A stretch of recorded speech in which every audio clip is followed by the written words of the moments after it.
Et si on pouvait monter un business sans mettre un seul euro sur la table? C'est possible. Aujourd'hui, on décortique un modèle économique qui permet justement ça. Un modèle où en fait le seul vrai frein, c'est pas le manque d'argent, c'est le manque d'idées.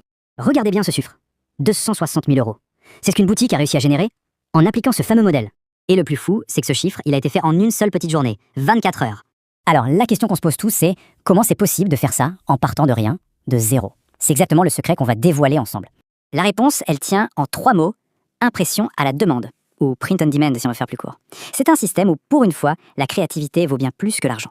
Bon, rentrons dans le vif du sujet. Le concept de base est hyper simple, mais il change absolument tout. Pas de stock à gérer. Et qui dit pas de stock, dit pas de risque financier. C'est la plus grande peur des entrepreneurs qui s'envolent d'un coup. Alors, concrètement, l'impression à la demande, qu'est-ce que c'est? C'est un système où on vend des produits qui n'existent pas encore. Ils ne sont fabriqués qu'au moment où quelqu'un les achète. Fini les cartons qui prennent la poussière dans le garage. Et voilà comment ça se passe, c'est presque magique. Un client arrive sur la boutique, il achète un produit, disons pour 30 euros. Cet argent, il arrive directement sur votre compte. C'est seulement à ce moment-là que vous payez votre fournisseur, mettons 15 euros, pour qu'il s'occupe de tout. L'impression, l'emballage, l'expédition. Le bénéfice est immédiat et on n'a pas eu à avancer un seul centime. Allez, on passe à la stratégie. Parce qu'avant de se jeter sur le design de la boutique, il y a une décision, une seule, qui va déterminer 90% de la réussite du projet. Et bien sûr, c'est celle que la plupart des gens zappent. L'erreur classique, celle que tout le monde fait, c'est de créer une boutique sur une seule passion, une niche. Par exemple, une boutique pour les fans d'anime. On se sent vite coincé.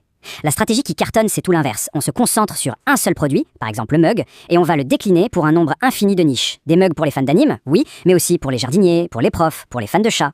On maîtrise un seul produit, mais le terrain de jeu, lui, devient immense.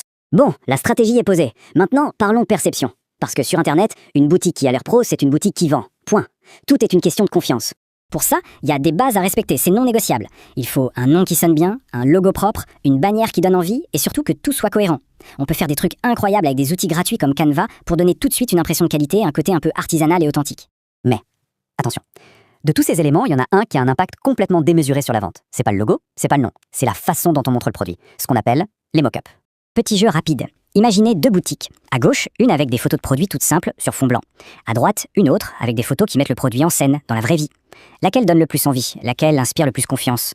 La réponse est évidente, non? La perception de la valeur du produit dépend entièrement de la qualité de sa présentation. Et la bonne nouvelle, c'est que c'est super accessible. On peut trouver des mock-ups de qualité pro pour quelques euros sur des sites comme Etsy, on peut même en créer des uniques avec des IA comme Midjourney, ou tout simplement, on peut utiliser les options un peu plus premium que proposent directement les fournisseurs comme Printify. Franchement, c'est le meilleur investissement qu'on puisse faire. Ok, on a la bonne stratégie, on a une boutique qui en jette, maintenant, il faut des clients. Voyons comment on peut les faire venir, toujours sans sortir la carte bleue pour de la pub. Le secret du marketing gratuit, surtout sur un réseau comme Instagram, il tient en un seul mot, le partage. C'est le patron d'Instagram lui-même qui l'a dit. L'algorithme ne regarde pas tant les likes, mais il adore quand les gens s'envoient des publications entre eux. C'est ça le vrai moteur de la viralité. L'objectif est donc de créer du contenu que les gens ont envie de partager. Et pour ça, il y a une recette qui marche bien. On prend des thèmes qui parlent à tout le monde, comme des citations